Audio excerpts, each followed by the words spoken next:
Hello, people. So, I just want to go over a mix I did for one of our like post-service production. Yeah. So, a music team, the musicians played they worked on a revival chant. I think they did well. It was okay. So I mixed it, and I loved the final sound, especially the drum mix. So just walking you through what I did. And then I had a few people asking of like what was the trigger, or they were asking about particularly for the drum mix. So I just use this moment to just go over it, explain what I did. Okay. So let's listen to the intro. We did well Revival Chant by is it E'mPraise? Yeah. So let's listen to the intro. We won't play the entire thing. So I'll be focusing more on the instrumentals. Yeah, so we won't include vocals for now. So let's take a listen.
So that was the intro. I think you did well. You did well. So mixing the drums. So you had the talk back of the musicians over here. So the reason I added it to the mix was to gather ambience, like to add ambience to the mix. Okay, the entire mix. I know the vocals will do, but okay, for instance, for this session, I'm not adding the vocals. So I'm just using their talk back. Though sometimes they will talk, but then I just decided to add it. I don't know, for some reason. So the drums are all sample replaced. So let's look at that. That's the section I'm going to solo. So we check or we look at the drum sample replacement and the processes I have on the drum mix. Okay, so I'll start from here. I'll loop this section just for that demo. Okay. Okay, so use this session.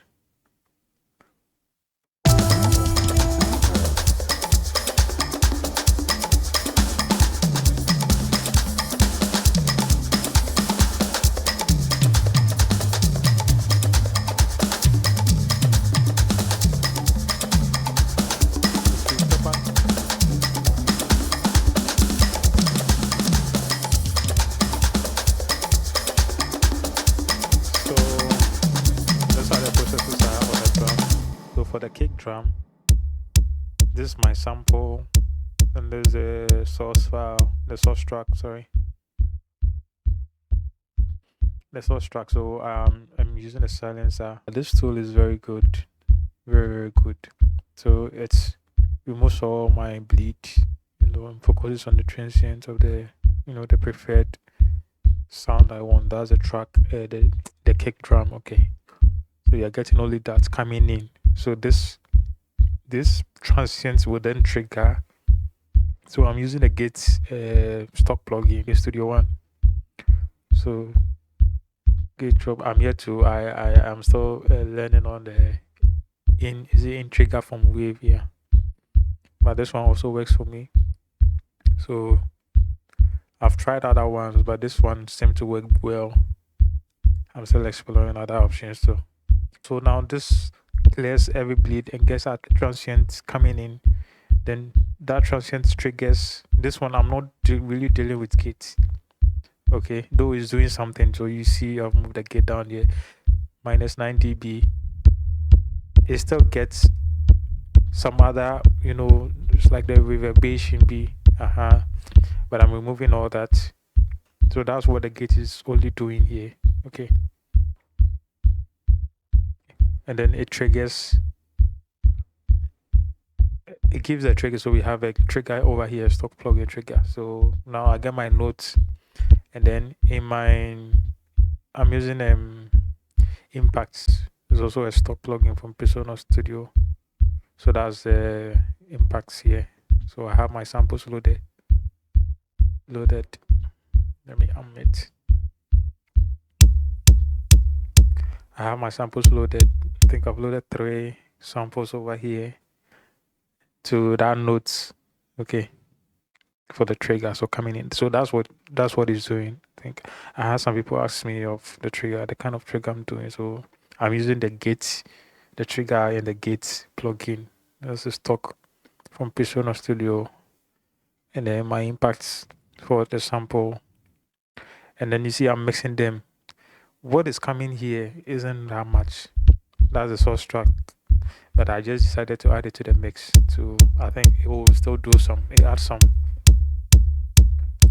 feel to it. No much of it is cleared, but I'm still exploring where the raw track. It's not that bad though, but because I'm using this as a trigger, maybe if I should also have just the raw track coming in, it would have been better. So I'm working on that. So there's a raw.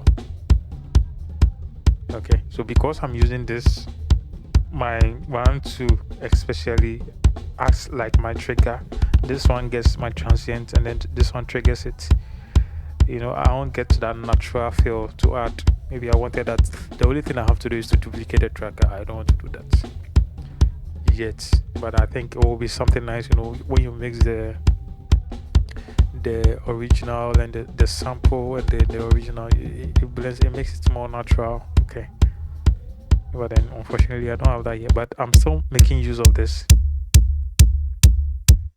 the hoo coming in to add up. So it's the same process for the snare drum. So the snare drum, same silencer on, getting my transients. The silencer is the one doing the magic, getting my transients, and then transient is being triggered. So all this blah blah blah is just for that source track to add up to the sample. That's all it's doing. And then as you mentioned, I did a little EQ processing on the sample too. Though it's good, I just wanted to add some feel to it. So it's the same process I'm doing. I'm replicating for the other tracks as well, for the drums particularly. So and then we have a source, and then we have a sample coming in.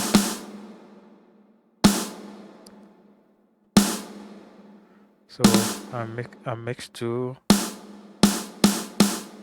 samples. That's how it sounds. Alone, it doesn't really sound. It sounds a little way, but in the entire mix, it does the magic. And then across board in the entire mix, so it does the magic. So it's the same process for the tones as well. Okay. Same thing for the tones, except maybe for the hi-hat, definitely. I duplicated the hi-hats for a particular project for how I wanted it to feel. So it was just the same track, just duplicated it to give it different processes to give it some effects. Okay. And then, mind you, the snare, for the tracking process, we're just using snare top mic. So it's just one snare. We don't have a snare top and bottom. Okay, so just one snare. And then for the tom, is the same process. Do I have tom 1? Is it playing anything? You hear something? A track coming in. Yeah. Is it playing a floor tom? Yeah. Okay, you hear the floor tom.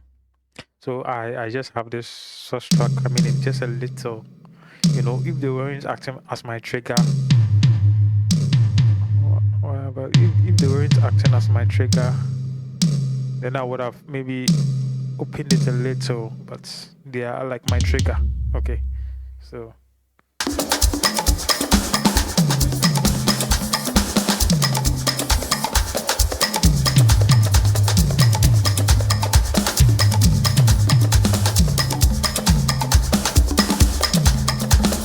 these are my triggers. So the section I really like. Let's go over it. So that's my processing chain actually for the drum mix.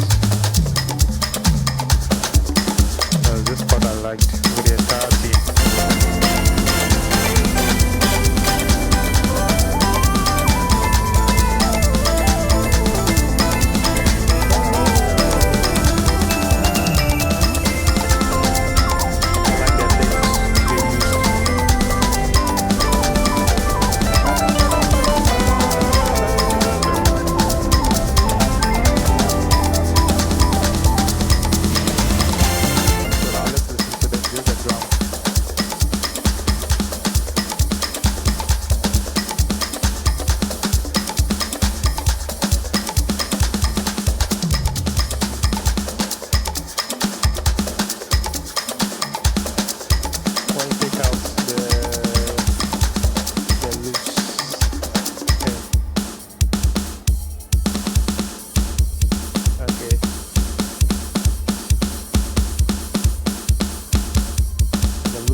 Yeah, so that was the mix, the idea behind the mix,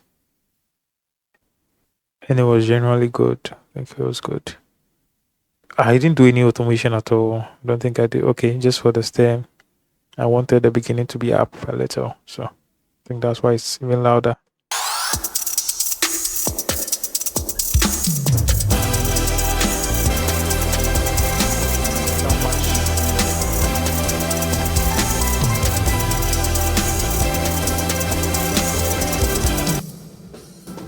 So this is what I mentioned about the ambience, getting ambience from the talkback. So you can hear it. At least it has the overhead, that overhead effect I'm not getting. At least it gives me that effect, but it's very low, you know, because they'll be talking. That's why I didn't really make it loud.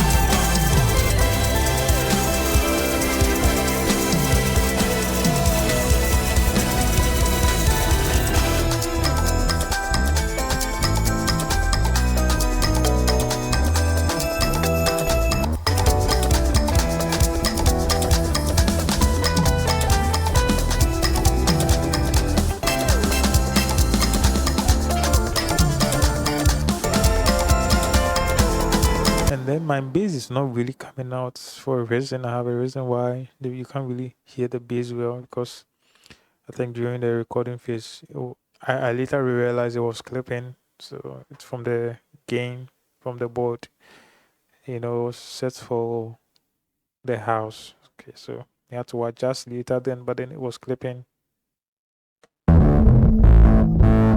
It wasn't clean. I don't know if it does clip or whatever, but it wasn't clean, so you don't really the bass is not pronounced in the mix, so that was the reason. Tried to choose to the clip or whatever, but the source is not good, so no matter how much processing you do to it, it wouldn't do much. Thank you.